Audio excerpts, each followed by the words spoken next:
A midnight call from the police station when you are 7 months pregnant is the ultimate nightmare. The officer on the other end of the line told me my husband was in the emergency room. He had driven our luxury SUV right into a massive oak tree. But the true horror didn't hit me until I arrived at the hospital.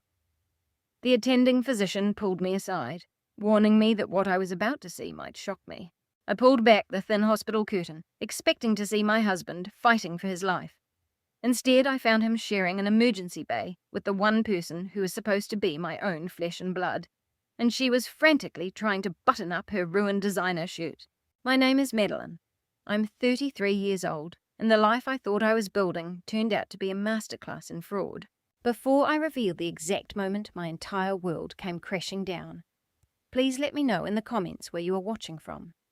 And if you have ever had your trust shattered by the people who are supposed to protect you the most, please like and subscribe. The fluorescent lights of the emergency room buzzed overhead like a swarm of angry bees. I stumbled past the triage desk, one hand supporting the heavy weight of my pregnant belly, the other white-knuckling my purse. My heart was hammering so hard against my ribs, I thought I might collapse right onto the cold linoleum floor. I had driven through a blinding rainstorm, convinced I was about to become a widow before my baby even took its first breath. A police officer met me outside Emergency Bay 4. He held a clipboard tight against his chest. His uniform was damp from the storm, and the expression on his face carried a heavy, awkward weight. He didn't look like a man about to deliver news of a routine traffic accident. "Are you Bradley's wife?" he asked, his eyes briefly darting down to my prominent belly before quickly looking away. I nodded, catching my breath. "Is he alive? Please tell me he's alive." "He's stable," the officer replied, his voice measured and restrained. "But before you go in there are some details about the crash you need to understand." The officer handed me a copy of the preliminary accident report. My eyes scanned the paper, locking onto the cold typed text. Vehicle veered off the roadway at high speed. Driver suffered moderate injuries from blunt force impact. I looked up confused. "Was he not wearing a seatbelt?" I asked. "Bradley was meticulous about his car. He never drove without a seatbelt." The officer shifted his weight, looking profoundly uncomfortable. "Yes, ma'am. He was unrestrained. Based on the physical evidence and the position we found them in, he was engaging in inappropriate intimacy with the passenger at the exact moment of impact."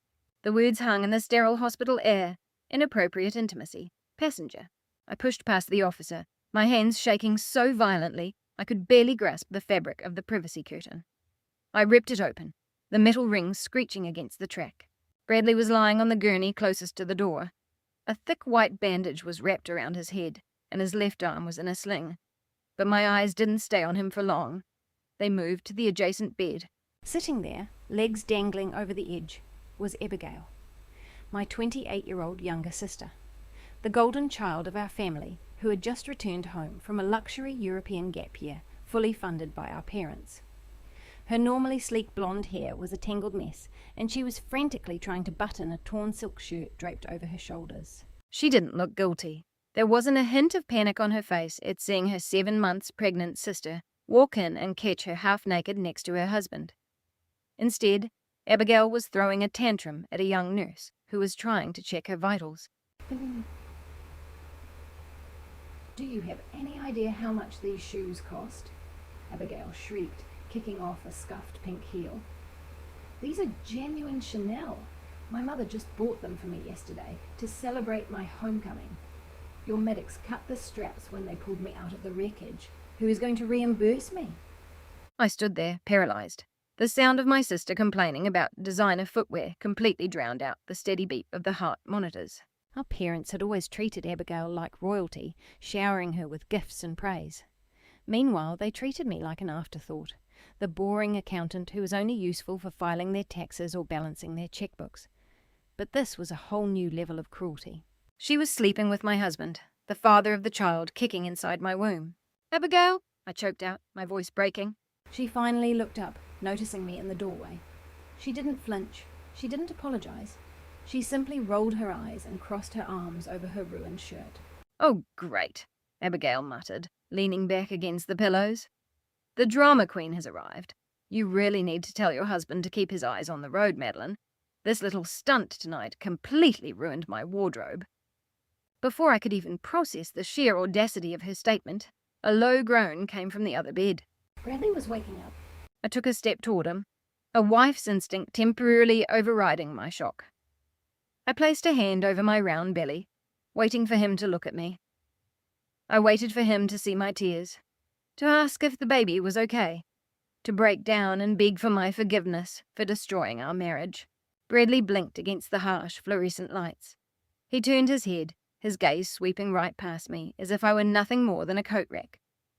His eyes locked instantly onto my sister. "Where's Abigail?" he barked at the nurse, his voice raspy but panicked. "Is she okay? Tell me she isn't hurt." "I'm right here, babe."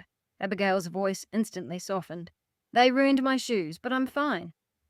Bradley let out a long, audible sigh of relief.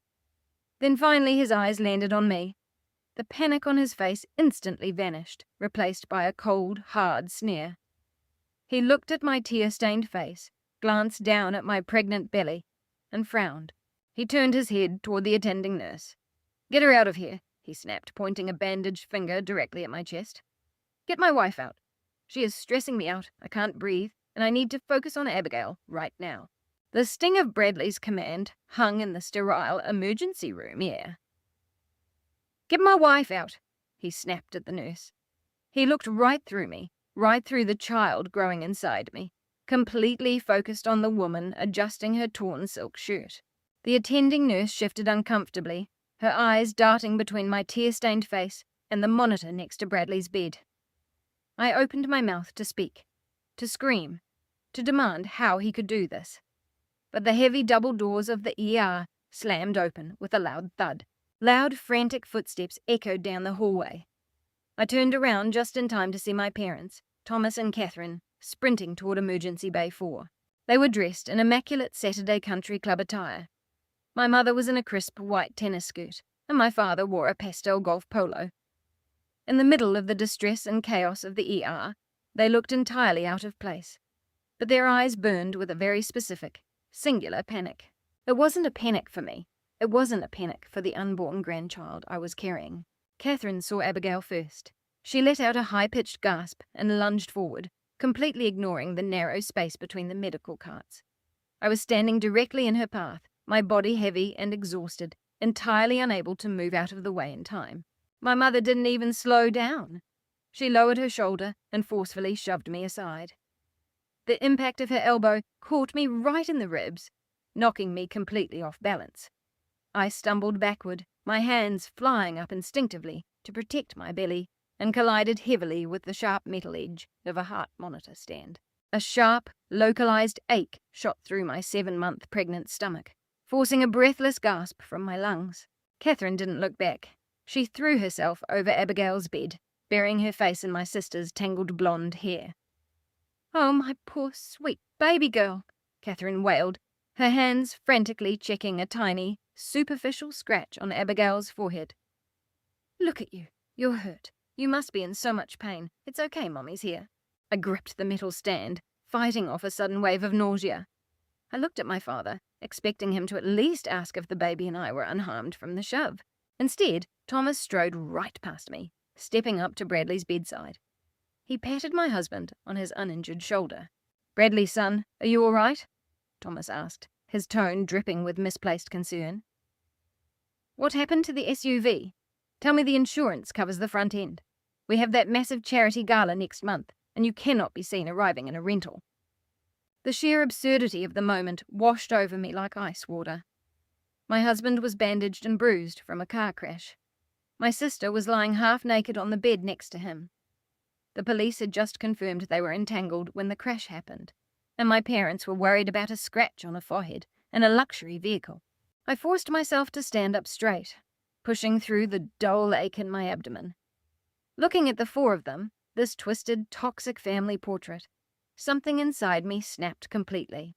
"What is wrong with you people?" I demanded, my voice cutting through Catherine's dramatic sobbing. "They were in the car together. He hit that tree because he was sleeping with my sister. I want an explanation right now." Abigail let out an exaggerated whimper, burying her face deeper into our mother's shoulder. "Make her stop yelling at me," Abigail cried. "My head hurts too much for her jealousy." Thomas spun around to face me, his face turning a deep, furious shade of crimson. He took 2 aggressive steps forward, invading my personal space, and pointed a harsh finger directly in my face. He hissed at me so loudly that a passing doctor stopped in the hallway. "Oh, lower your voice," Thomas snarled, his eyes wide with rage. "Do not embarrass us in public. If you have an issue with your marriage, you handle it quietly at home." "Quietly?" I asked, my voice rising in disbelief. My husband was driving without his pants on, with my sister in the passenger seat. There is a police report. How am I supposed to handle this quietly? Thomas scoffed, looking me up and down with absolute disdain. He looked at my sensible maternity pants, my comfortable flat shoes, and my messy bun. If you actually put some effort into taking care of your husband, instead of staring at spreadsheets all day, he wouldn't have needed to seek comfort from your sister. Thomas spat. Bradley is an executive, a director of investment. He is under an immense amount of pressure. He needs a wife who understands high society, who knows how to be a partner. All you do is count pennies and act like a boring accountant. You drove him to this. I stared at the man who raised me, listening to him justify his son-in-law's infidelity by insulting my career.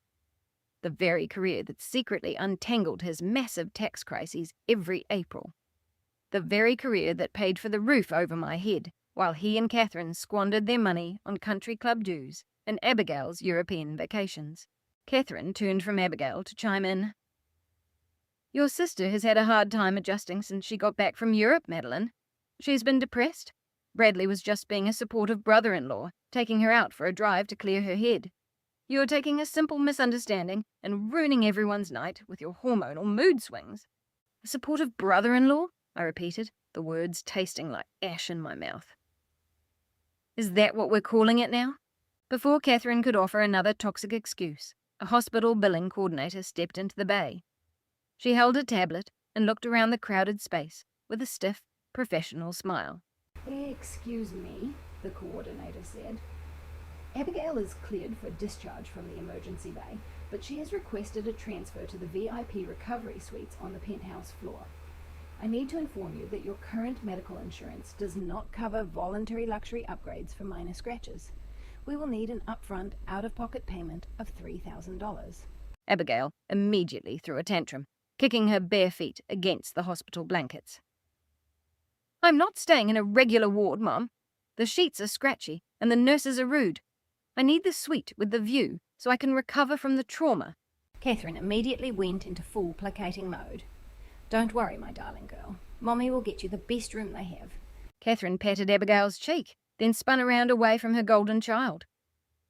The doting, gentle mother vanished instantly, replaced by the aggressive, entitled woman I had dealt with my entire life.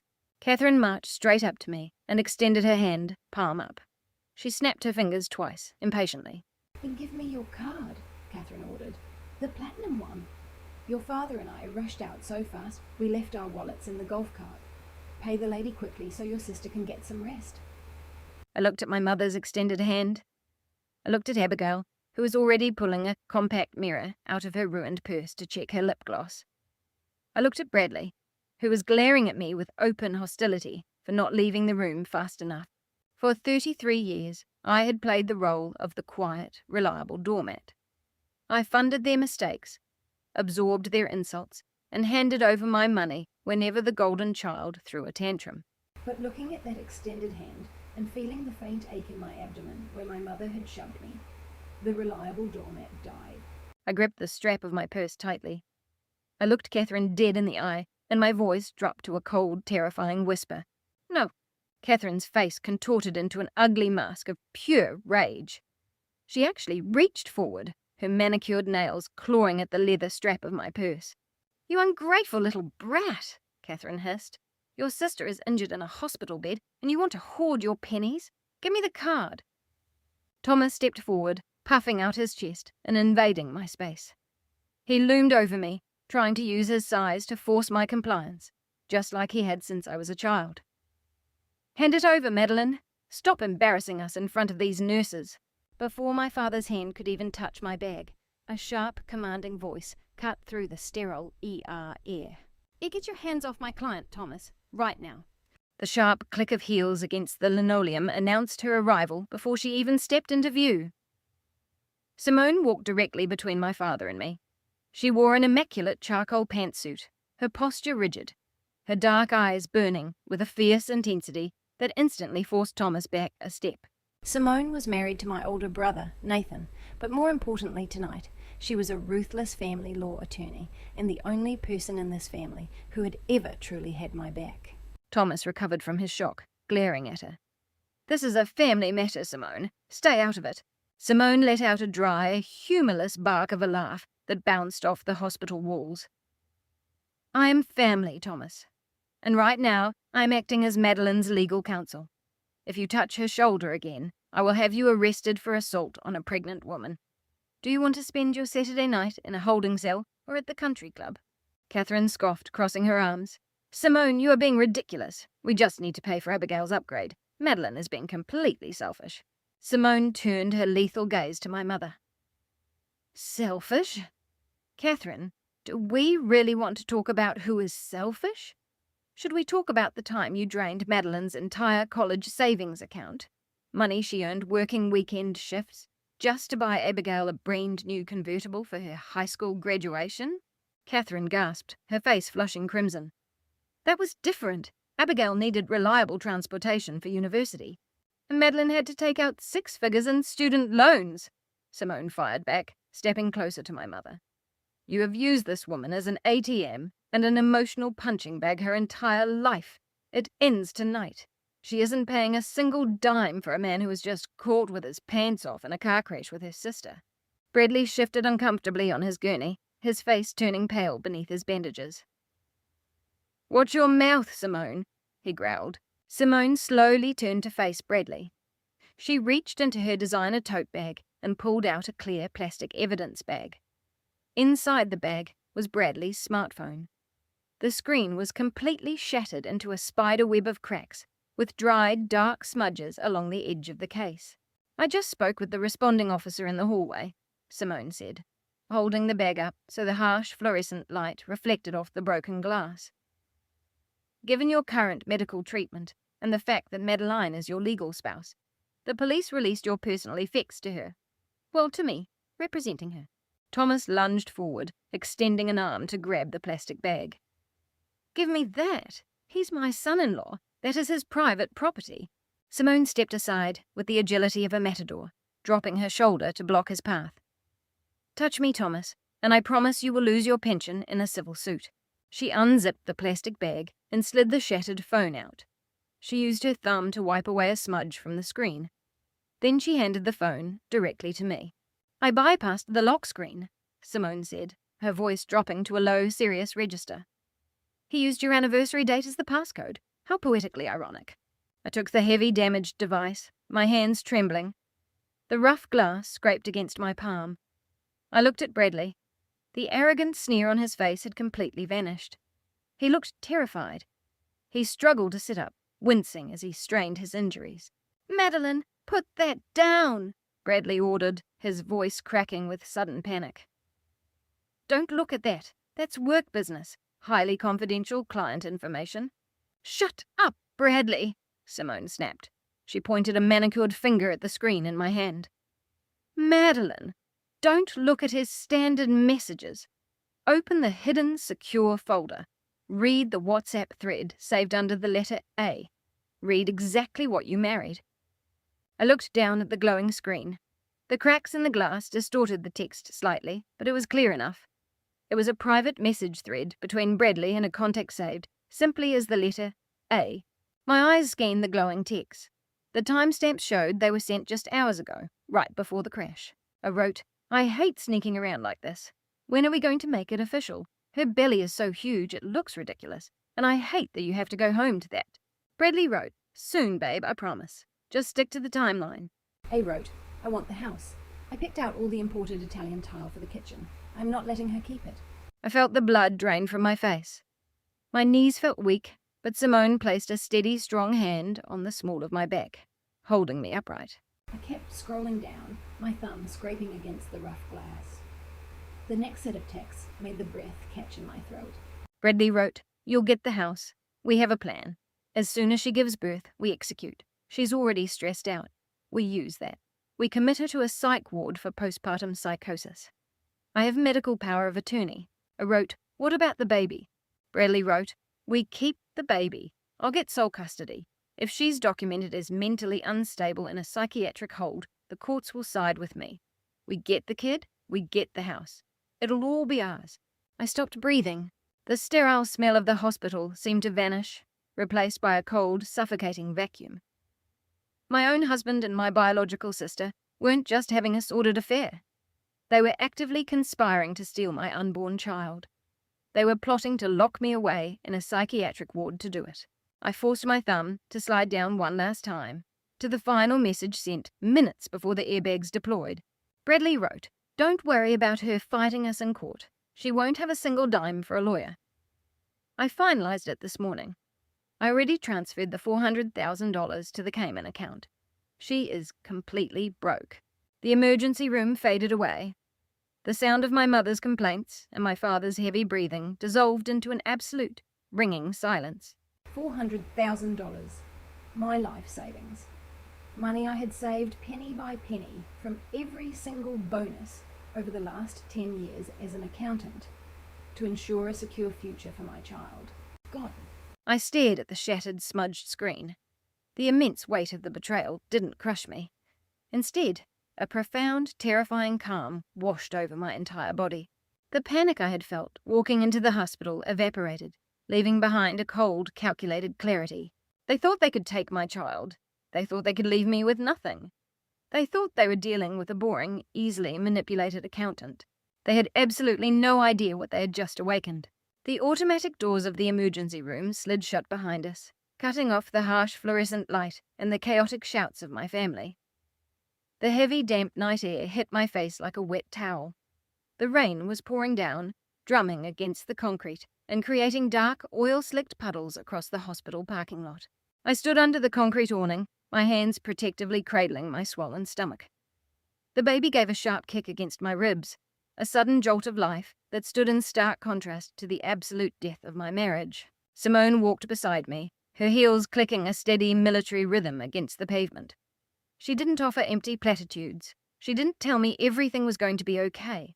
She simply guided me toward her black Lexus, parked under a flickering streetlight, her presence a solid wall between me and the nightmare inside the building.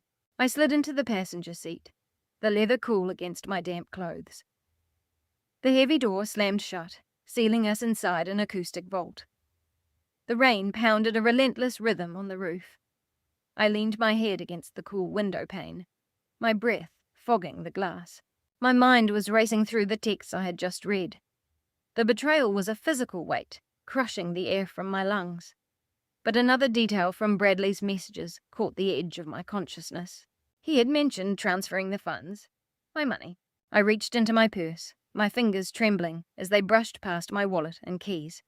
I pulled out my own smartphone. The screen illuminated the dark cabin of the car with a harsh white glow.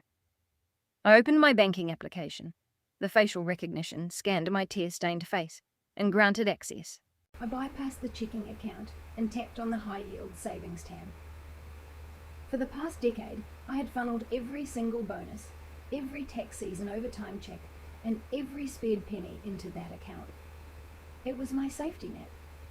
It was the college fund, the emergency reserve, the foundation of the future I thought I was building. Yesterday, the balance had proudly displayed $400,000. Tonight, the bold black numbers read 0.00. My heart skipped a beat. I blinked hard and swiped down to refresh the screen, convinced it was a system glitch or a network error caused by the storm. The loading circle spun, and the screen updated. 0. I tapped on the transaction history. There was a single line item at the very top, executed exactly 45 minutes before Bradley wrapped our SUV around that oak tree. Outbound wire transfer. Destination, Suncoast Holdings, Lastna Il. BSA. Amount, $400,000. Status, cleared. His timing had been impeccable. He had initiated the wire on a Friday evening. knowing the funds would move offshore immediately, disappearing into a labyrinth of Cayman Islands shell companies before the bank branches even opened on Monday morning. He had sat in that passenger seat next to my sister, plundering my life savings, likely laughing at how easy it was to steal from his boring, predictable wife. A choked gasp escaped my throat. I stared at the glowing zero, its absolute finality burning into my retinas. That $400,000 represented 10 years of my sweat, missed lunches, in late nights, staring at tax codes, until my eyes bled. He had taken everything. Simone leaned over the center console, her eyes locked onto my phone screen. Her jaw was tightly clenched, the muscles beneath her skin twitching dangerously. She read the transaction detail and let out a sharp, venomous curse. "The absolute garbage human being," Simone hissed, her legal instincts taking over instantly. "He committed wire fraud. He thinks he can hide marital assets in offshore shell companies before filing for a malicious divorce." Simone grabbed her own phone from the dashboard mount. Her fingers flew across the keyboard. "I am calling the bank's fraud department right now," she commanded, her voice dropping into the lethal register she used in courtrooms. "We will flag this transaction as unauthorized. Then I'm calling the federal authorities. We will freeze his domestic accounts before midnight. He picked the wrong person to rob." She lifted the phone to her ear, but before the first ring could connect, I reached out. I clamped my hand tightly over her wrist. My grip was surprisingly strong. Simone paused, looking at me in shock. "Hang up," I said. My voice didn't shake. The trembling in my fingers had completely stopped. The hot tears that threatened to spill over my lashes had instantly dried, replaced by a glacial, unshakable calm. The frantic, betrayed housewife who had walked into that hospital was gone. The woman sitting in the passenger seat of the Lexus was someone else entirely. "Madeline, he just stole your life savings," Simone argued, staring at me as if I had lost my mind. "We have a very narrow window to reverse an international wire. If we don't act now, that money is gone forever." "I know exactly where that money is going," I replied, my voice flat, devoid of any emotion. "And I know exactly how he plans to hide it. If you call the bank fraud department now, you tip him off. He will panic, he will destroy evidence, and he will hire a defense team to bury the money even deeper. I am not letting him do that. I want him to feel safe. I want him to think he won." Simone slowly lowered her phone. She studied my face in the dim light of the car interior.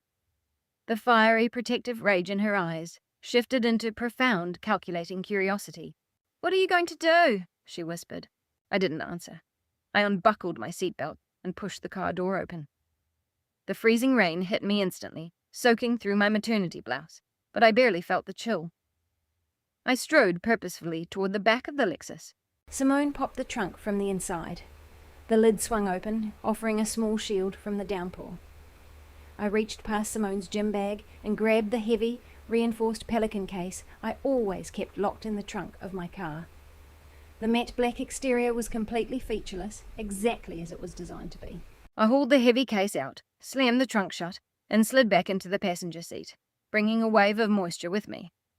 Water dripped from my hair onto the leather seat. I placed the case carefully across my lap, right above my swollen belly. I popped the heavy steel latches. Inside lay a thick, rugged military-grade laptop with a discreet, raised seal on the lid. This wasn't a standard corporate machine. This was a secured, encrypted terminal issued exclusively to top-tier operatives within the United States Department of the Treasury. I flipped the screen open. The biometric scanner flashed instantly, reading my thumbprint and scanning my iris. A green light pulsed in the dark cabin of the car, and the command prompts blinked to life, granting me direct access to the most powerful financial tracking network on the planet. Simone stared at the glowing seal on the screen, her eyes wide. "You actually brought it with you." "I never leave it at home," I whispered, my fingers hovering over the keyboard. Bradley spent our entire marriage treating me like an overqualified calculator. He never bothered to look up what a senior IRS forensic auditor actually does. He thought he was a genius for setting up a basic Cayman Islands shell company. I typed the name of his holding company into the federal database query. The screen immediately began pulling up routing codes, offshore registrations, and hidden nominee directors. I turned to look at Simone, a cold, predatory smile touching the corners of my lips. Bradley thinks he can hide wire fraud from a senior IRS forensic auditor. Let him keep digging his own financial grave. 20 minutes later, we took a private elevator up to the 42nd floor of Simone's downtown law firm. The storm lashed against the floor-to-ceiling windows, lightning illuminating the city skyline in brief, violent flashes. Simone locked the heavy glass door of her corner office and pulled down the privacy blinds. I set up my terminal on her mahogany desk. I was officially hardwired into the most powerful financial tracking system on Earth. He routed your $400,000 through a clearinghouse in the Caymans, I said, pointing to the illuminated keyboard. It's a standard obfuscation tactic. Bounce the wire between 3 different shell corporations to make the money look like it vanished into thin air. Simone leaned over my shoulder. Can you bypass the clearinghouse without triggering an alert on his end? Simone, I track transnational criminal syndicates for the federal government, I replied, my voice completely devoid of warmth. Bradley is using a generic offshore service. I'm already past the clearinghouse. I hit the enter key, cross-referencing the destination routing codes. The screen flashed green. A waterfall of ledgers and corporate accounts flooded the monitor. I narrowed my eyes, scanning the dense columns of Bradley's elite wealth management fund. This was the prestigious fund that paid for his luxury sports cars and his insufferable sense of superiority. But numbers never lie. Look at this, I said, pointing to a glaring discrepancy in his third-quarter operating ledger. He's routing dividends from older clients into a phantom account to cover initial capital withdrawals. Simone frowned, her sharp legal mind processing the financial data. He's using new investors' money to pay off old investors. Madeline, his wealth fund is collapsing. It's not just collapsing, I corrected, pulling up a secondary spreadsheet hidden beneath layers of fake invoices. It's a massive, highly illegal Ponzi scheme. He's bleeding client money. Look where the capital is flowing. I highlighted a series of massive wire transfers dating back over the last 8 months. The destination accounts were scattered across Europe. Paris, Milan, Monaco. I cross-referenced the European wires with the timeline of Abigail's lavish gap year. On May 14th, $40,000 was siphoned from a client's retirement portfolio and wired to a boutique hotel in Paris. That is the exact same day Abigail posted a photo of herself, drinking champagne in a Parisian penthouse. He's been funding Abigail's entire European shopping spree, Simone whispered, her voice dripping with absolute disgust. He corrupted your sister and paid for it with his client's life savings. Which is exactly why he needed to steal my money tonight, I said, the puzzle pieces locking together with terrifying clarity. His Ponzi scheme is cratering. He's desperate for cash. My $400,000 wasn't just to leave me with nothing. It was a desperate Hail Mary to keep him out of federal prison. I felt a cold, ruthless energy coursing through my veins.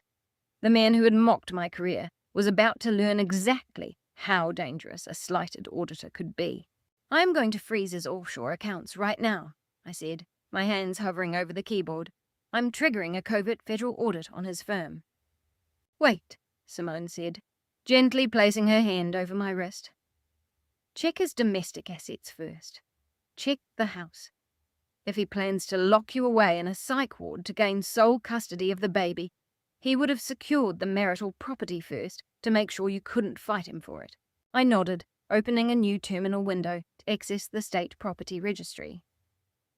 Bypassing the public query portals, I pulled up the raw deed history for our $2 million mansion.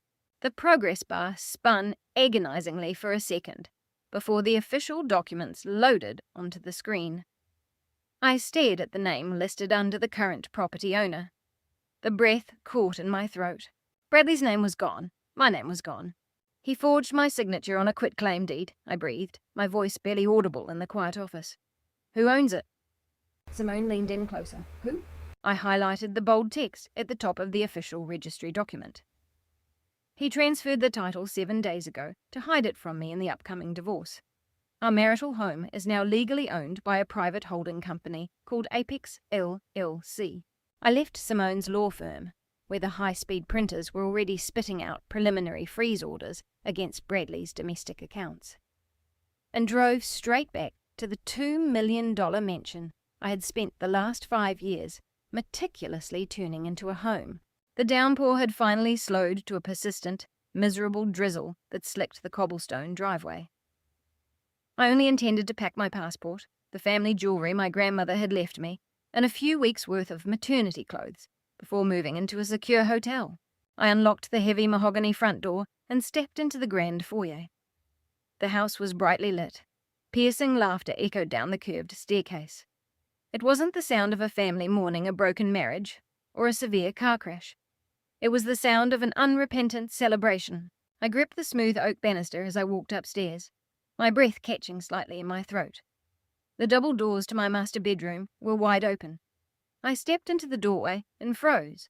Heavy black contractor trash bags were strewn across my immaculate hardwood floors like discarded lumps.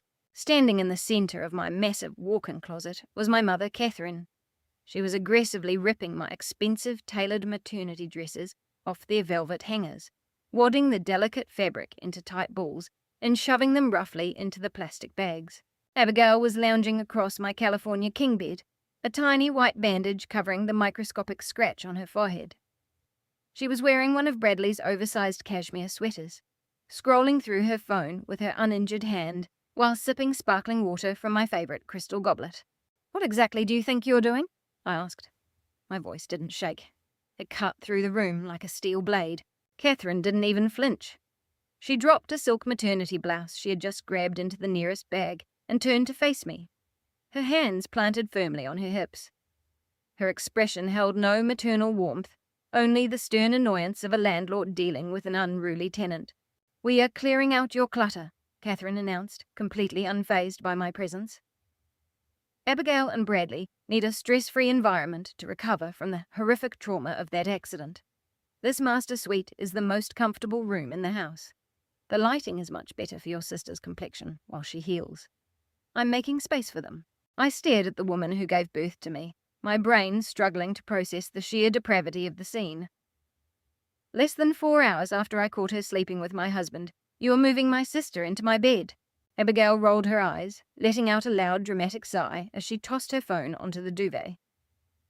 "Don't be so dramatic, Madeline. Bradley said you two are basically roommates anyway. Besides, I need the deep soaking tub for my back. The hospital bed was an absolute nightmare, and my muscles are incredibly tight." Catherine tied off a trash bag filled with my winter coats and kicked it toward the hallway with her foot. "You need to go pack whatever is left in the guest bathroom. Find a cheap studio apartment downtown. You can come back for these bags tomorrow, or I'll just have the gardener throw them on the curb." "This is my house," I stated, stepping over a discarded bag containing my favourite shoes. I picked out the imported Italian tile. I designed every single inch of this property. Catherine let out a sharp, mocking laugh. "This is Bradley's house, Madeline. He's an executive investment director. He pays the mortgage. He pays the landscaping. You just sit at a desk and count pennies for the government. Don't be so greedy. You've always been so terribly greedy when it comes to your sister." The audacity of that accusation hung in the stale air. Greedy. I was the one who worked full-time through university, waiting tables until 2 a.m, while Catherine completely drained my modest college savings account to buy Abigail a brand new convertible for her high school graduation. I was the one who quietly paid off Abigail's credit card debts when our parents ran their own accounts into the ground, trying to fund country club memberships they couldn't afford.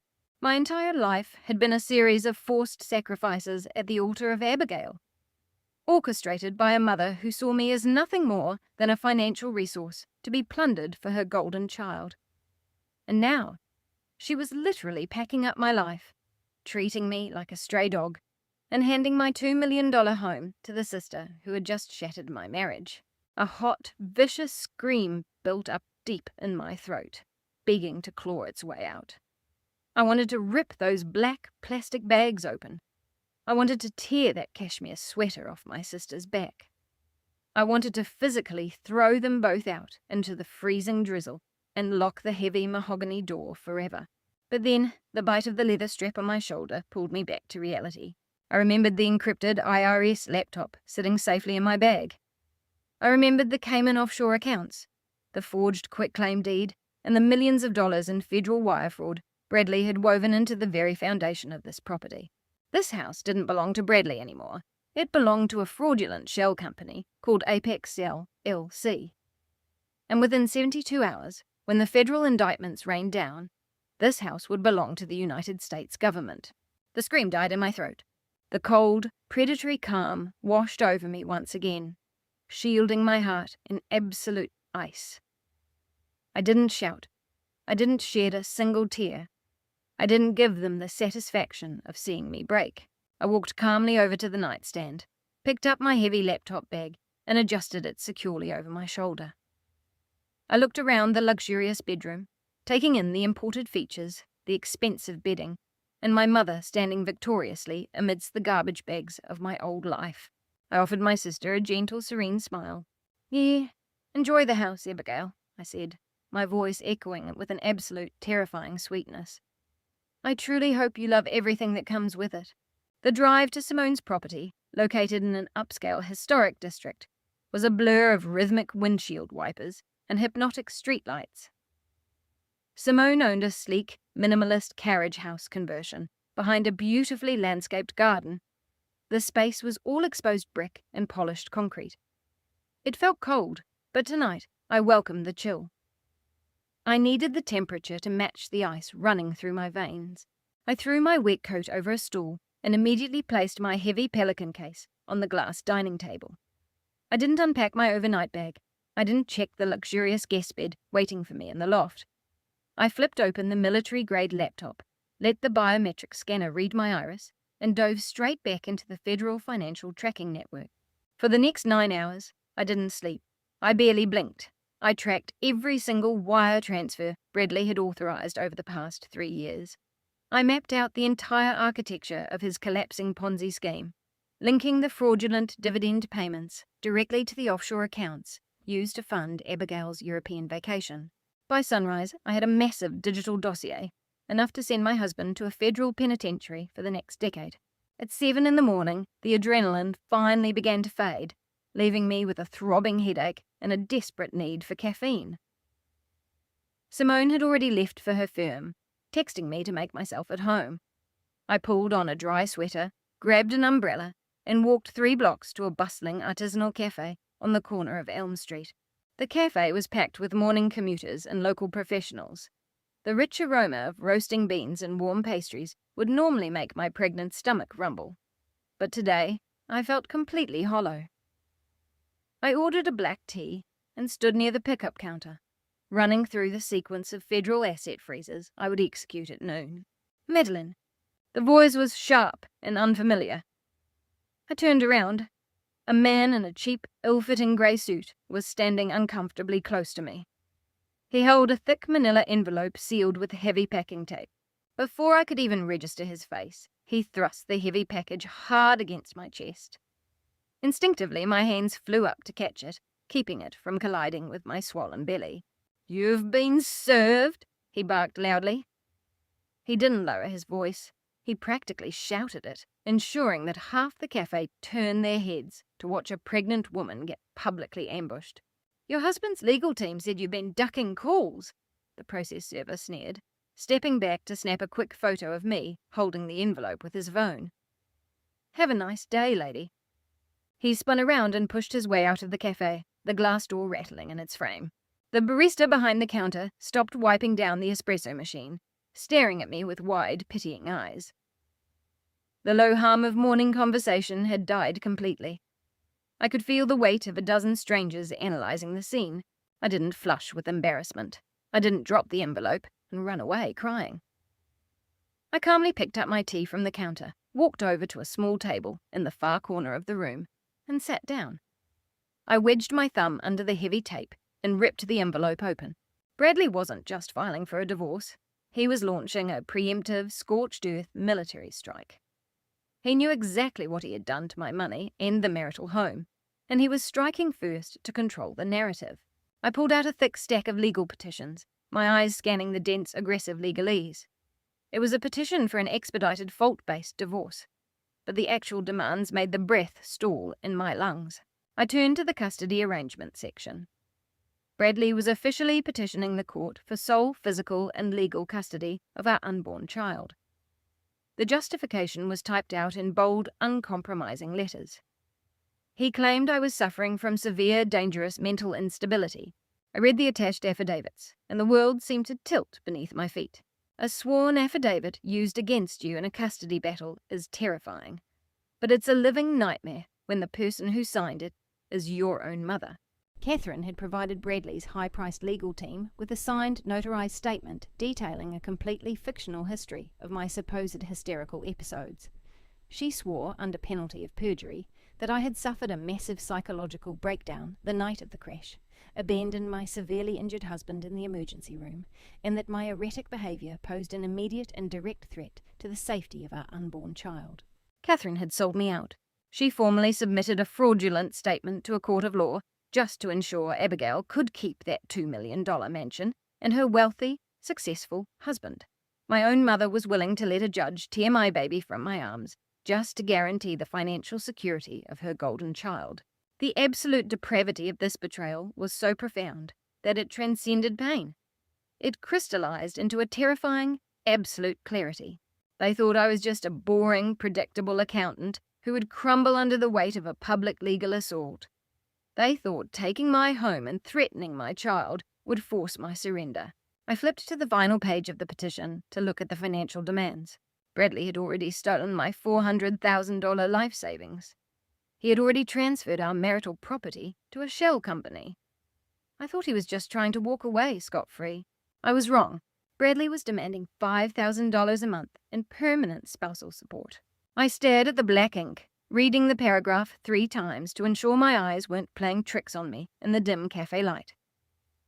Bradley claimed that the horrific trauma of crashing his SUV into the oak tree had left him with debilitating, paralyzing post-traumatic stress disorder.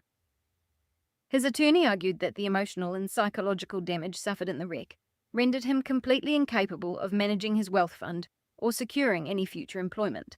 He was filing for total disability. The audacity was breathtaking. He wrecked his luxury vehicle while receiving my sister's intimate services.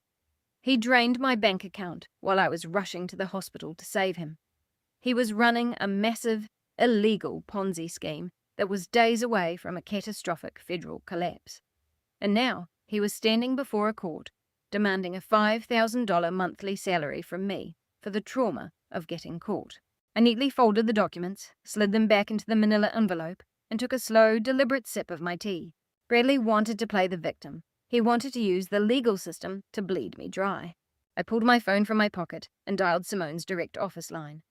She picked up on the very first ring. "Simone," I said, my voice eerily calm against the ambient chatter of the cafe. "I just got served. Bradley is demanding sole custody and $5,000 a month in spousal support." I heard Simone let out a sharp, venomous curse on the other end of the line. "Madeline, do not panic. We will rip this petition to shreds in court." "I'm not panicking," I replied, my eyes tracking the rain sliding down the cafe window. "Unseal the offshore freeze orders. Mirror the Ponzi scheme dossier to the Federal Financial Crimes Division. Let the predators loose. Let's see how his PTSD handles a federal indictment." I drove straight from the cafe to the Oakland Country Club. The torrential downpour from the night before had evaporated, leaving behind a thick, suffocating humidity that clung to the perfectly manicured lawns of the golf course. I tossed my keys to the startled valet, bypassed the grand mahogany double doors, and walked directly toward the terrace restaurant. The maitre d' tried to step in my path, his eyes scanning my damp hair and the casual, wrinkled sweater I had thrown on hours earlier, but I didn't slow down. I brushed past him, my white knuckles gripping the heavy legal envelope. The Sunday brunch crowd was a sea of pastel linen and quiet, expensive murmurs. I spotted them instantly. Thomas and Catherine were holding court at the prime corner table overlooking the 18th hole. They were sipping mimosas and laughing brilliantly with another older couple, as if their eldest daughter's life hadn't been firebombed the night before. I navigated the maze of tables, my flat shoes silent against the imported terracotta tiles. The other couple noticed me first. Their polite smiles froze, sensing the glacial energy radiating from me. Catherine turned her head to see what had distracted her audience. Her laughter died instantly. Her pristine, heavily foundationed face tightened into a mask of pure annoyance. "Madeline," Catherine hissed, keeping her voice low to avoid attracting the attention of neighbouring tables. "What on earth are you doing here dressed like that? This is a private club. You are embarrassing us." I didn't say a word. I simply lifted the heavy legal envelope and slammed it down directly in the centre of the table. It landed with a loud, satisfying thud, knocking over a crystal glass of orange juice. The liquid spilled across the white linen, dripping onto Catherine's lap. She gasped, jumping up to grab a cloth napkin. "Are you insane?" I looked down at the woman who gave birth to me. "You signed a notarized affidavit," I stated, my voice carrying a chilling, absolute calm. "You committed perjury. You told a judge I abandoned my husband, that I suffer from severe hysterical episodes, and that I am a danger to my unborn child. You gave Bradley the ammunition to take my baby." The other couple at the table quickly excused themselves, practically sprinting toward the buffet line.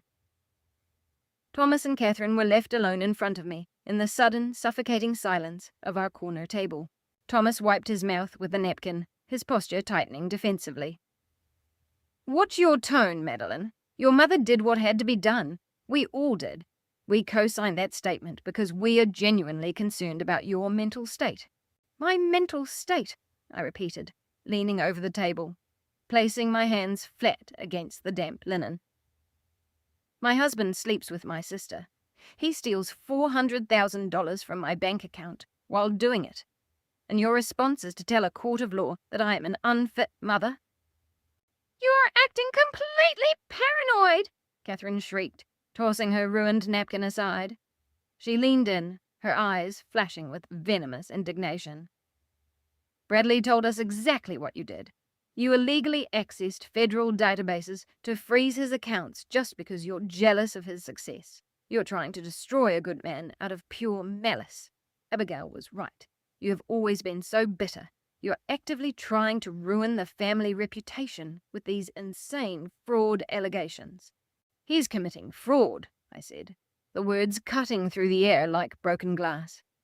"He drained my life savings. He transferred the title to my house.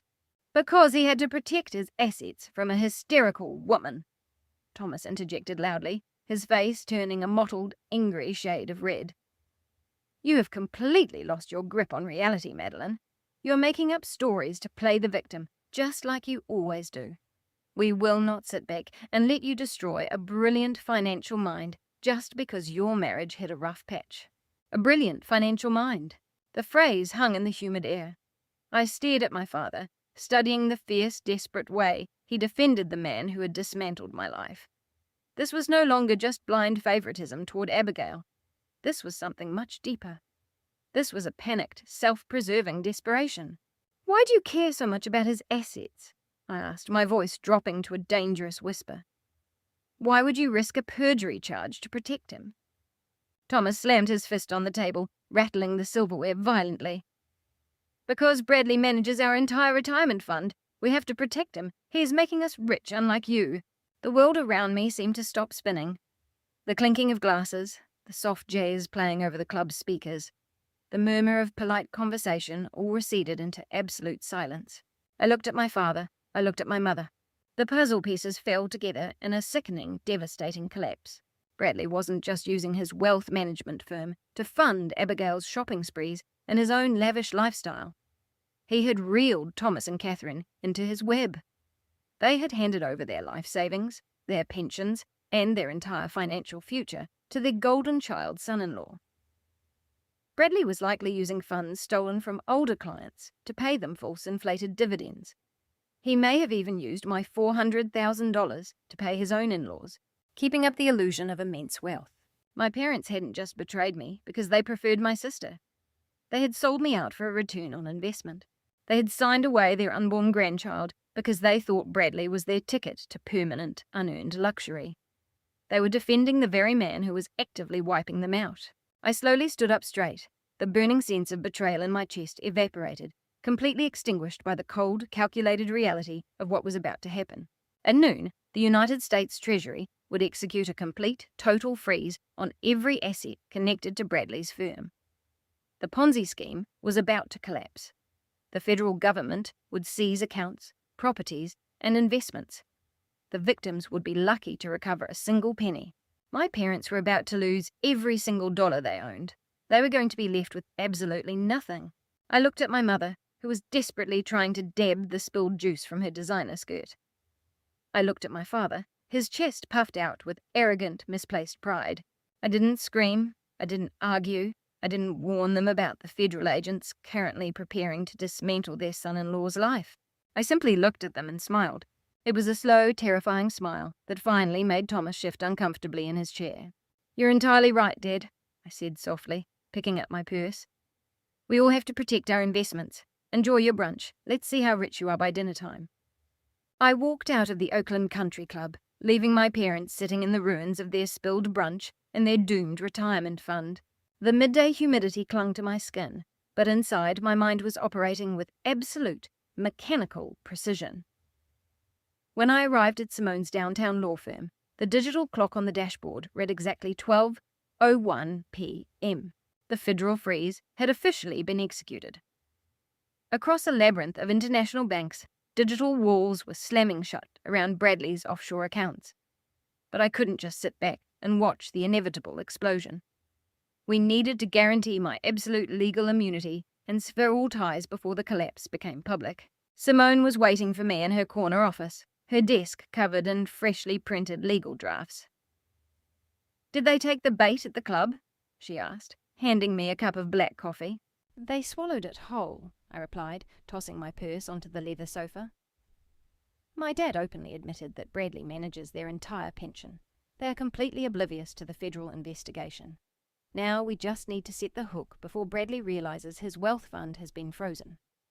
Simone nodded, her expression transforming into pure predatory lawyer mode. She slid a thick stack of papers across the desk. For the next 2 hours, we meticulously crafted the most humiliating, one-sided divorce agreement in the history of family law. I officially ceded the $2 million property to Apex LLC, waiving all rights to the estate. I waived any claim to the $400,000 he had stolen from my high-yield savings account. I even agreed to a strict non-disparagement clause regarding his relationship with my sister. On paper, it looked like a total unconditional surrender. Simone tapped her manicured nail against the bottom of page 4. "This is the kill shot," she whispered. It was a tightly worded indemnity and severability clause, buried beneath the property concessions. By signing it, Bradley would officially declare that all financial assets, liabilities, corporate actions, and business operations under Suncoast Holdings and Apex LLC were his sole exclusive responsibility. The clause explicitly stated that I had zero knowledge of and no participation in his wealth management fund.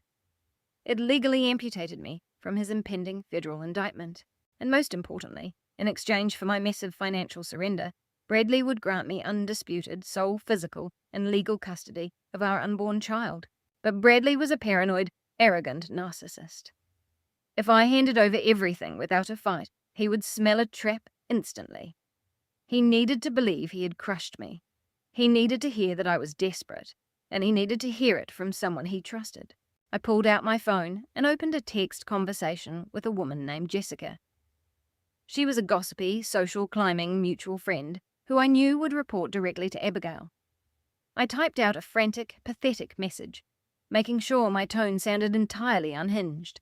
"Jessica, I don't know what to do. Bradley's lawyers just blindsided me with papers. He's threatening to take the baby. I have no money left.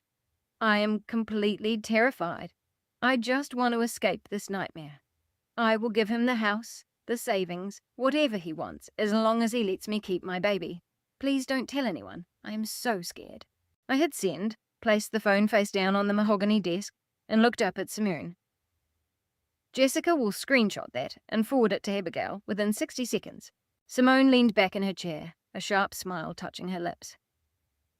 "Abigail will eat that up. She'll run straight to Bradley with proof of your collapse." It was the absolute truth.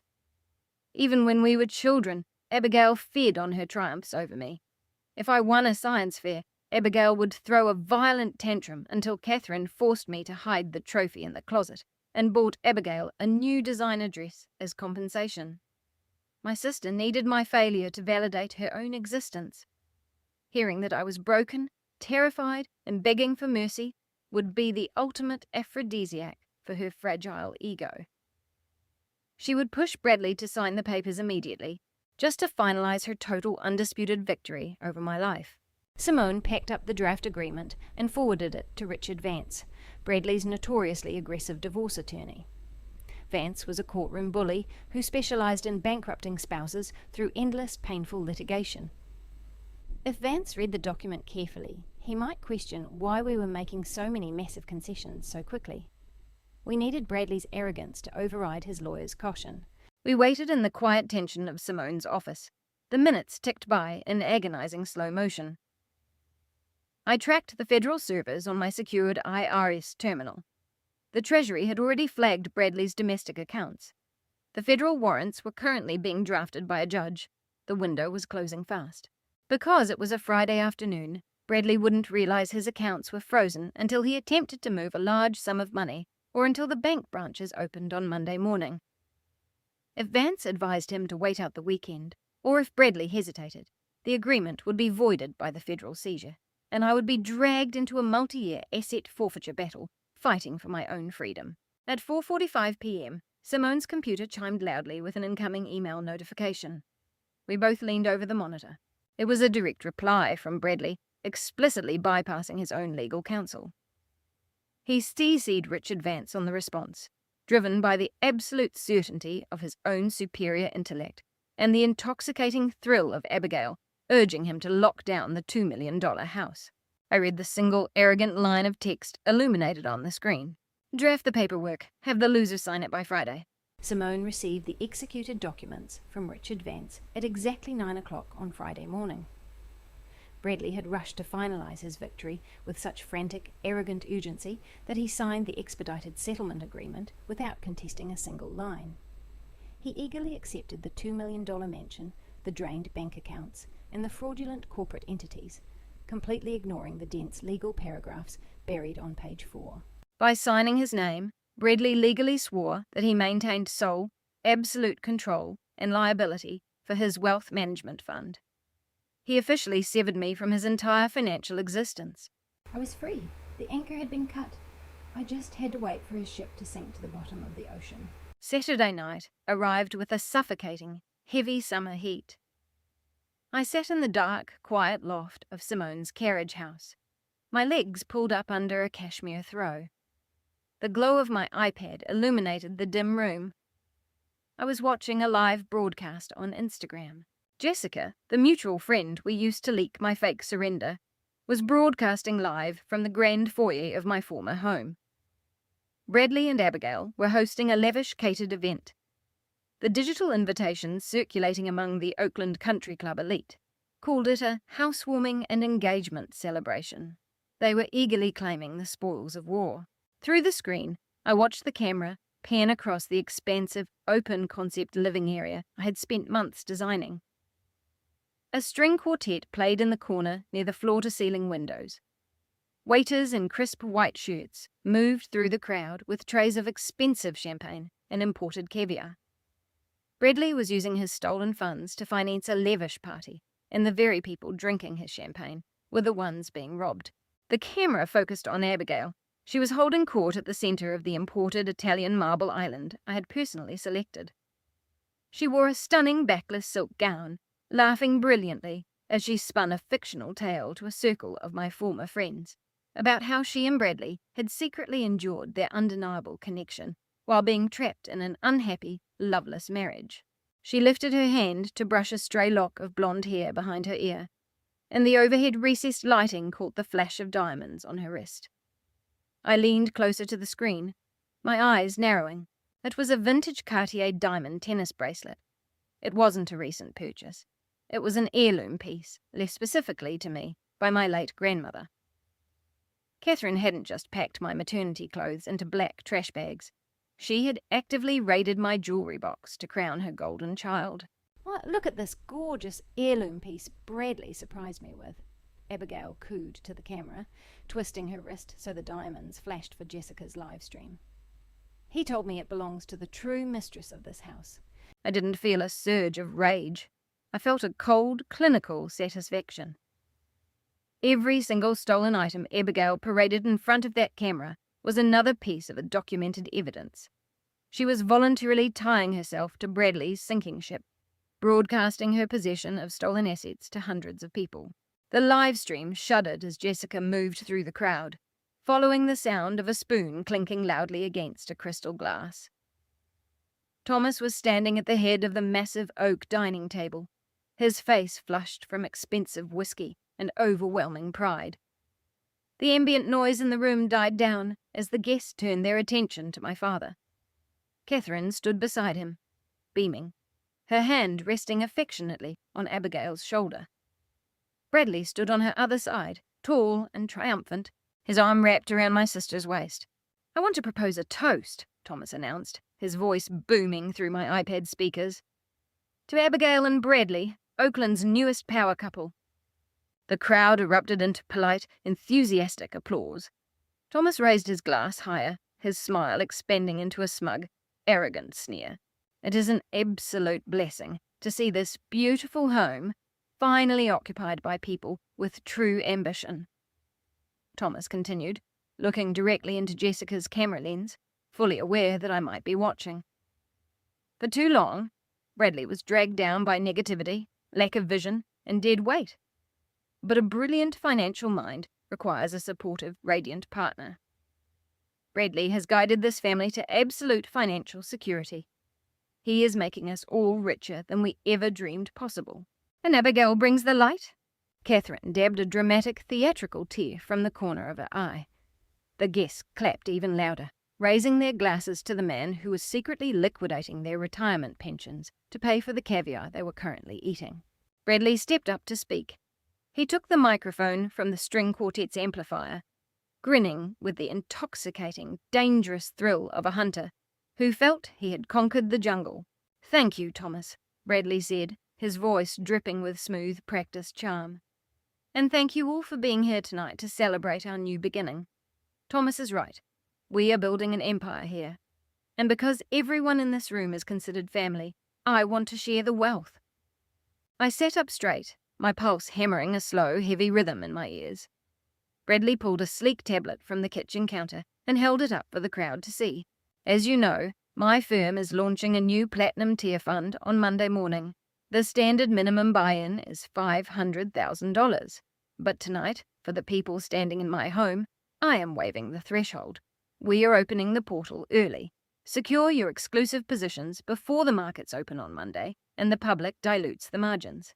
Let's get rich together." I stared at the screen, a cold, predatory shiver washing over my entire body. Bradley was standing in my house, completely unaware that the United States Treasury had frozen his accounts 30 hours prior.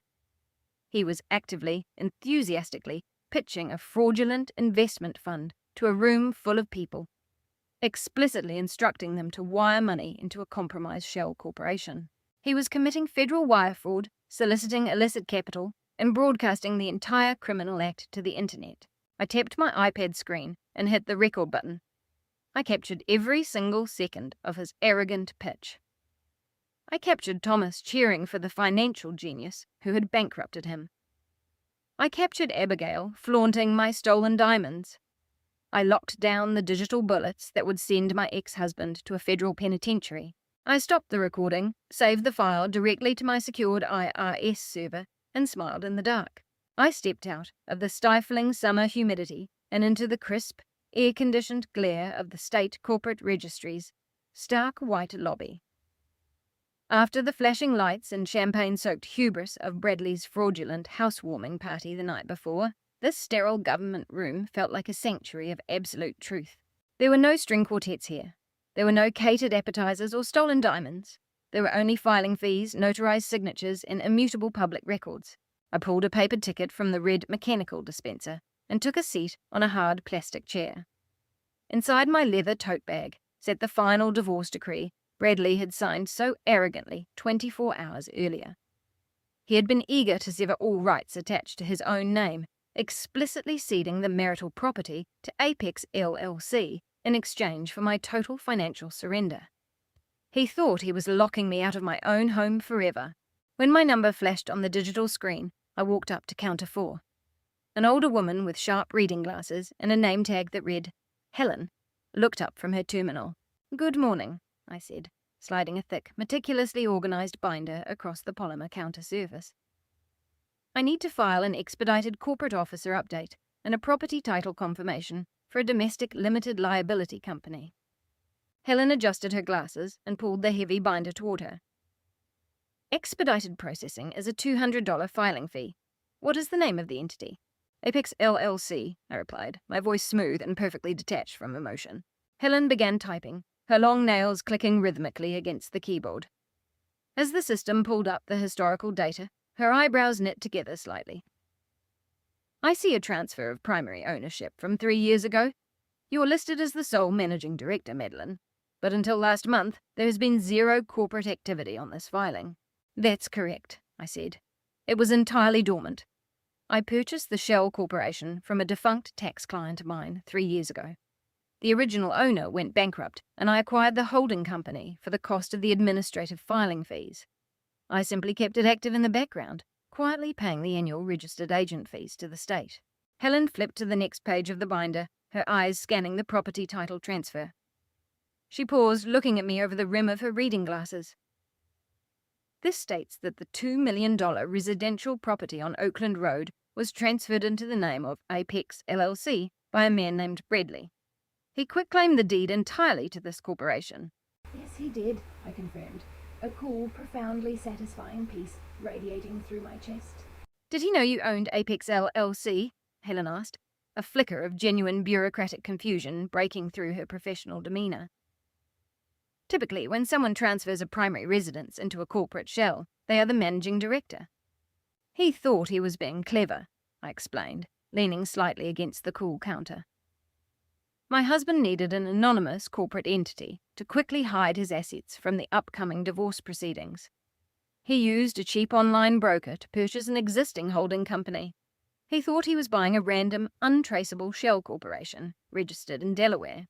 He was so desperate to conceal the house from me that he didn't bother to perform a deep forensic trace on the historical ownership of the parent company. He is an arrogant man who assumes he is the smartest person in any room." I watched Helen's eyes widen slightly as the reality of the documentation settled in. Bradley had scrambled to find a corporate shield to protect his property. He had unwittingly purchased the administrative rights to use Apex LLC from a third-party broker, completely unaware that the underlying corporate architecture was already 100% owned by his own wife. He had drafted the quitclaim deed himself. He had signed away his own house. He had delivered the $2 million estate directly to my corporation, thoroughly convinced he was leaving me homeless. And yesterday morning, he officially signed a divorce decree, stating explicitly that he waived all rights to property held by Apex LLC. "He gifted the entire estate to your corporation," Helen whispered, shaking her head in disbelief as she reached for her official state stamp. "He certainly did," I said, "and as the sole managing director of Apex LLC, I need to formalize the title." Helen brought the heavy metal stamp down onto the documentation with a loud, echoing thud. She initialed the stamp in thick blue ink, scanned the pages into the state database, and handed the notarized physical copies back to me. "It is officially recorded," Helen said, sliding the binder back across the counter. "Apex LLC is the undisputed owner of the Oakland property, and you are the undisputed owner of Apex LLC. You are clear and free." "Thank you, Helen," I said, sliding the binder back into my tote bag. "You've been incredibly helpful." I walked out of the registry building, the oppressive midday heat enveloping me as I reached my car. I climbed into the driver's seat, locked the doors, and pulled my military-grade laptop from my bag. I rested it against the steering wheel, the biometric scanner reading my iris in the bright light. Bradley and Abigail were waking up in the master bedroom of that house right now, probably nursing champagne hangovers, completely convinced they had won. Abigail was probably still wearing my grandmother's diamonds. They thought they owned the house, the money, and the future. They didn't know the federal government had frozen Bradley's wealth fund. They didn't know the house they were sleeping in belonged to me. I opened a blank legal template on my desktop. The cursor blinked steadily against the stark white background, waiting for my command. I began to type. It was a formal, uncompromising document drafted on official Apex LLC corporate letterhead. It was addressed directly to Bradley and Abigail, outlining their status as unauthorized, unpaid occupants residing within a corporate-owned property. I cited local state statutes regarding unlawful detainer and criminal trespass. I included no emotional language. I made no mention of the affair, the stolen maternity clothes, or the fraudulent custody affidavits my parents had signed. I kept it strictly business, exactly the way Bradley always preferred. I scrolled to the final paragraph, my fingers moving across the keyboard with lethal precision. I outlined the terms of their removal. They had no lease. They had no tenant rights. They were legally classified as squatters. I typed out the final bold heading, notice to vacate. I gave them exactly 24 hours to clear out of my house, or I would have the county sheriff physically remove them for criminal trespass. The crystal double doors of Richard Vance's downtown law firm practically screamed intimidation. We were ushered into a spacious, sun-drenched conference room on the 42nd floor. Bradley and Abigail were already seated on the opposite side of a massive, polished mahogany table. Abigail was lounging in her ergonomic leather chair, wearing a form-fitting tailored crepe dress in bone white. She locked eyes with me as I pulled back my chair directly across from her. Her lips curled into a slow, venomous sneer. With exaggerated, deliberate slowness, she smoothed her hands over her flat stomach. It was a calculated, silent strike at my prominent, pregnant frame. A blatant declaration that she had won the man, the lifestyle, and the future, while I was left burdened and abandoned.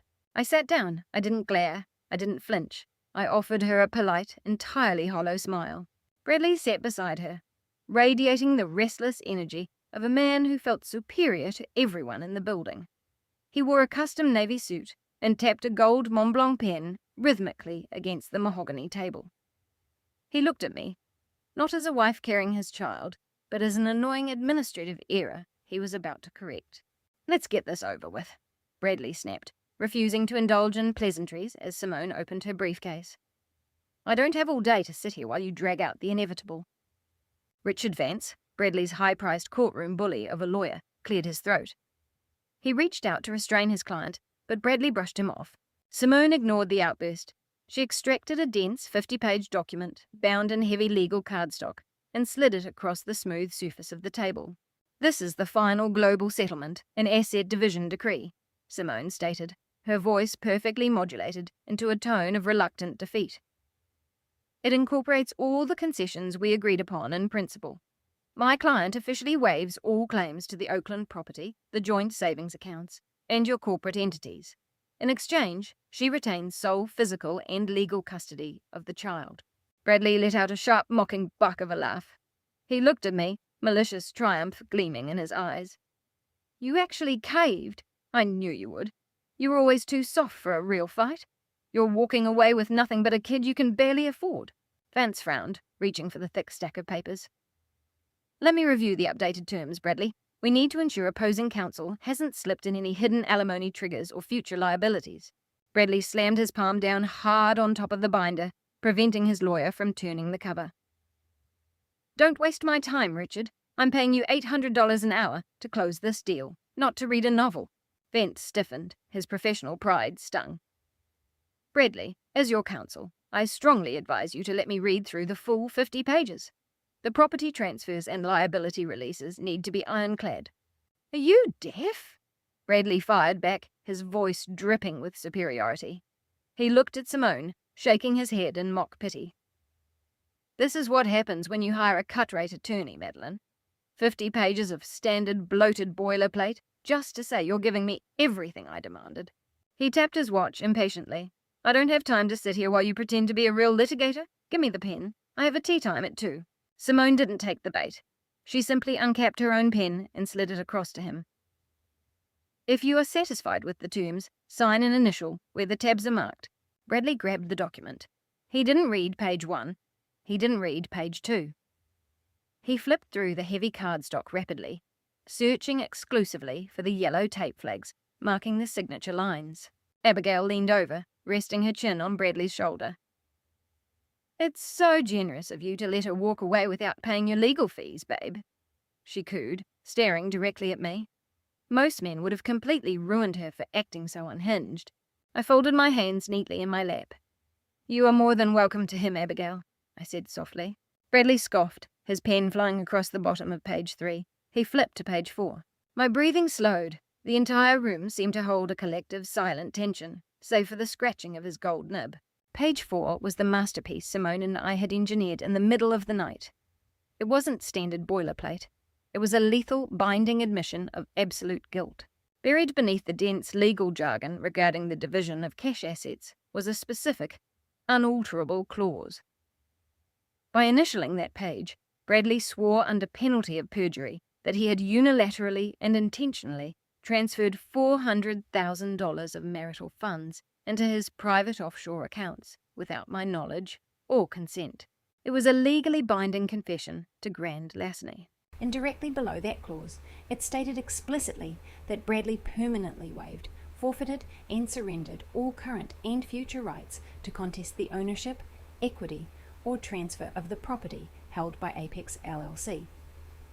He was legally confirming he had zero claim to the $2 million mansion he was currently living in. Bradley didn't pause. He didn't scan the text. His eyes were already looking at the door, his mind completely focused on his upcoming country club tea time. He scribbled his initials at the bottom of page 4. He flipped the page, signed his full name on the final execution line, and slammed the thick stack of papers back across the mahogany table. He tossed the pen onto the table with a sharp clack. Done, Bradley announced, standing up and buttoning his suit jacket. You are officially cut off, Madeline. Never contact me again. Enjoy your miserable broke life. Abigail stood up beside him, looping her arm through his. She offered me one final triumphant sneer before turning to walk out the glass doors, leaving Richard Vance to scramble to pack his briefcase and follow behind them. The heavy doors clicked shut. The room plunged into a profound, immense silence. Simone reached out and pulled the 50-page document toward herself. She flipped directly to page 4, her manicured finger tracing Bradley's hurried initials. She looked up at me, the mask of the defeated lawyer melting away to reveal the lethal satisfaction of an apex predator. He signed it, she whispered. I stood up, smoothing the front of my maternity sheet. The trap hadn't just snapped shut. It had completely crushed him. I reached into my leather tote bag and pulled out the freshly printed, state-notarized, 24-hour eviction notice for the Oakland property. Deliver the confession to the federal prosecutor, I said, my voice echoing with an absolute icy clarity. I have a house to reclaim. I stepped out of the mahogany conference room, my heels sinking into the plush carpeting of the corridor. Simone was right beside me, matching my brisk, purposeful stride. The heavy glass doors of Richard Vance's law firm clicked shut behind us, sealing Bradley and Abigail inside their temporary bubble of arrogant illusion. We reached the elevator bank at the end of the hall. I pressed the call button. The polished steel doors slid open instantly, and we stepped into the empty car. The moment the doors closed, isolating us from the rest of the world, the adrenaline I had been suppressing finally surged through my veins. I didn't wait for the elevator to reach the lobby. I unzipped my leather tote bag, pulled out the laptop, and expertly balanced it on my forearm. The screen flickered to life, illuminating the small, mirrored space of the elevator car. It was time to execute the final phase. I opened my encrypted email client and began attaching the files that would systematically dismantle Bradley's life. First, I uploaded a high-definition scan of the settlement paperwork Simone had just finalized. I highlighted page 4. It was an irrefutable, signed confession.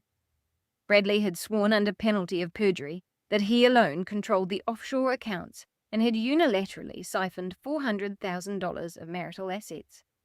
With his own hand, he had cleared me of any connection to his financial crimes. Next, I dragged and dropped the digital dossier containing the Cayman Islands wire transfers. These were the routing codes I had spent months quietly tracking through my secured IRS terminal. The documents traced every single dollar Bradley had stolen from his clients, funneling the capital through ghost corporations, before depositing it into a heavily guarded offshore account. The paper trail was flawless. It proved premeditated grand theft and transnational money laundering. Then came the digital video file. I attached the screen recording of Jessica's Instagram livestream from the night before. This was the absolute kill shot. The video clearly showed Bradley standing in the centre of my living room, proudly soliciting new investments for his Platinum Tier fund. He explicitly instructed his wealthy guests to wire hundreds of thousands of dollars to Apex LLC, completely unaware that the federal government had frozen his wealth management accounts 30 hours prior. By soliciting money under those conditions, Bradley had committed textbook federal wire fraud on camera, providing prosecutors with the precise time-stamped, localized and audio evidence required to bypass a grand jury and secure an immediate arrest warrant. Finally, I opened a folder labelled with my father's name, Thomas. I hesitated for a fraction of a second as I looked at the PDF files inside. These were Thomas's personal financial records, documents I had uncovered while untangling the web of Bradley's corporations. I attached them to the email, one by one. They detailed how my father had become the primary anchor investor in Bradley's fraudulent scheme. Thomas had liquidated his entire retirement pension.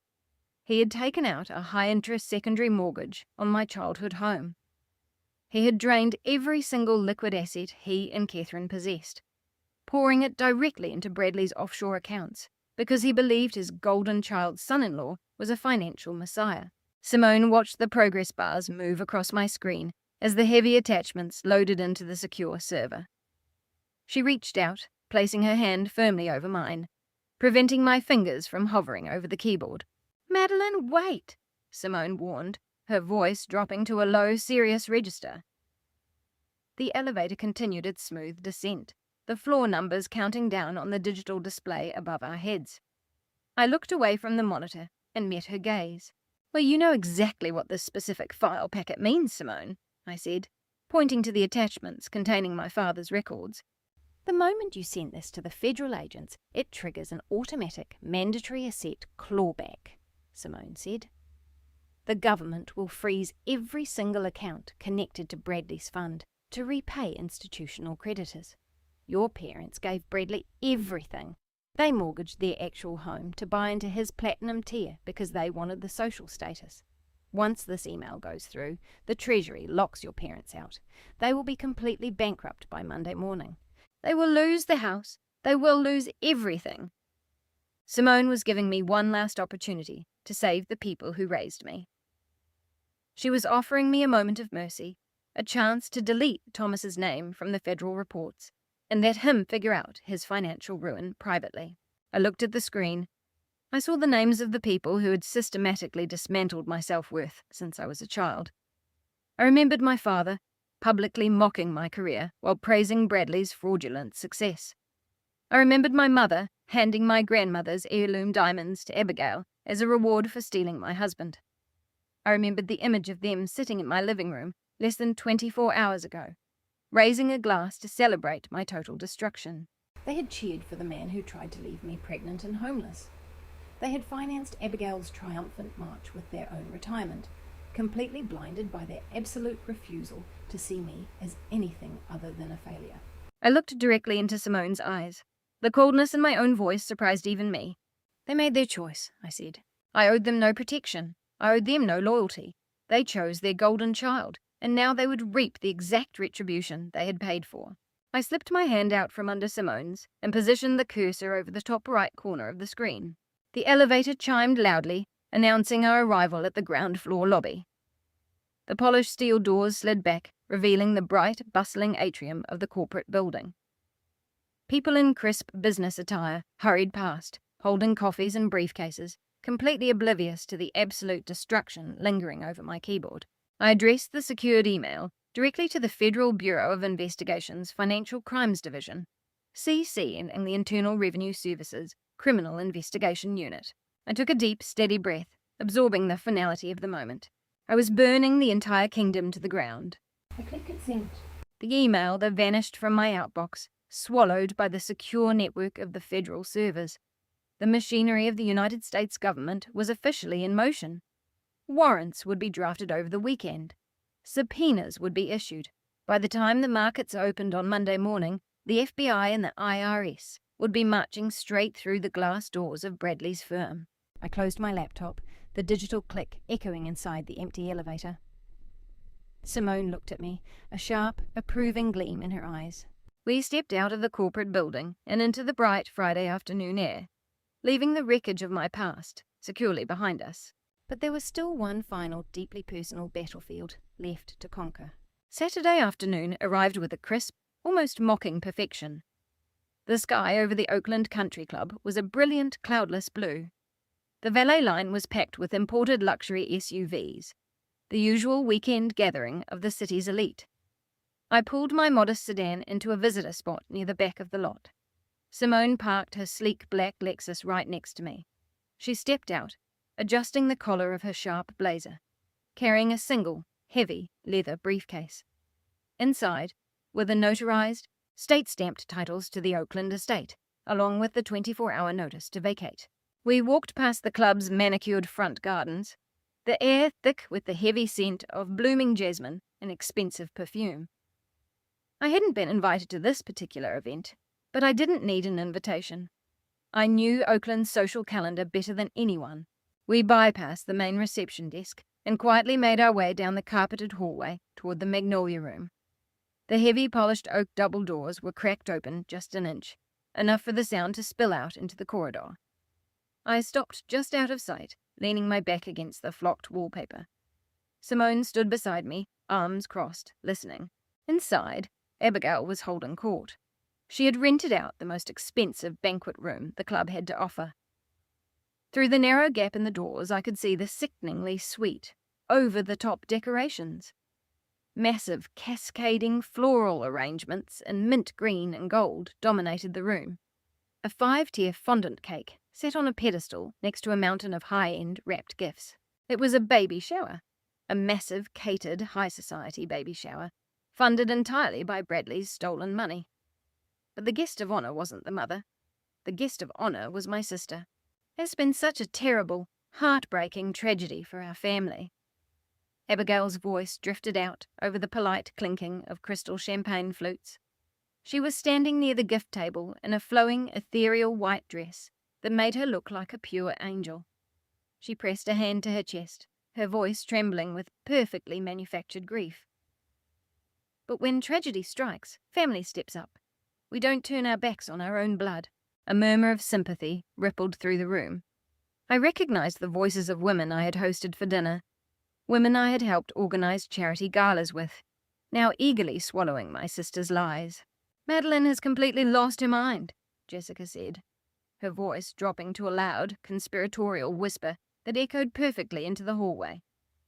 "I heard she signed away all her assets, the house, the savings, everything, just to avoid an involuntary psychiatric hold. She's completely broke and totally unfit." Abigail dabbed the corner of her eye with a silk napkin. "Bradley has been an absolute saint through this entire nightmare," she told the crowd. "He is taking on the full financial burden of the child. We are stepping in. We're going to raise the baby in the Oakland house. It's the only safe, stable environment for the newborn. I'm just so grateful that we can provide a loving home when my sister can't even take care of herself." The staggering audacity of the lie settled over me like a heavy, suffocating blanket. Abigail wasn't just stealing my husband and parading around my house. She was actively marketing herself to high society as the benevolent, saintly savior rescuing my unborn child from my supposed madness. She was using my baby as a social prop to solidify her status as Oakland's newest matriarch. Catherine's voice cut through the chatter. She was standing by the mountain of gifts, directing the country club staff. "Put the silver rattles and the cashmere blankets on the back table," my mother instructed haughtily. "Abigail has already cleared out the nursery at the new house. We're ensuring the transition is absolutely seamless once the state permanently terminates Madeline's custody. She's simply too sick to be a mother. It's truly tragic. But Abigail is being so brave for taking this on." I listened to the guests whisper their venomous praise. I listened to them applaud my sister's fraudulent bravery. I listened to my own mother casually discuss terminating my maternal rights as if she were planning a garden party. They had buried me. They had written my eulogy, divided my assets, claimed my child, and were currently sipping champagne to celebrate my institutionalization. Simone looked at me. Her jaw was clenched, and a professional fury burned in her eyes. "Are you ready to end this?" she whispered softly. I didn't feel anger. I didn't feel sadness. I felt like a weapon that had finally been drawn from its sheath. I reached down and smoothed the pristine fabric of my tailored, cream-coloured crepe maternity suit. I hadn't come here dressed like a victim. I hadn't come here looking like a broke, unhinged woman on the verge of a breakdown. I was draped in flawless, structured elegance. My hair was perfectly styled, and my makeup was sharp and immaculate. I looked radiant. I looked wealthy. I looked lethal. I gave Simone a single nod. I stepped up to the heavy oak doors. I placed both hands flat against the polished wood, and with every ounce of strength I had, I pushed. The double doors flew open, crashing against the interior walls with a loud, echoing boom that silenced the entire banquet room in an instant.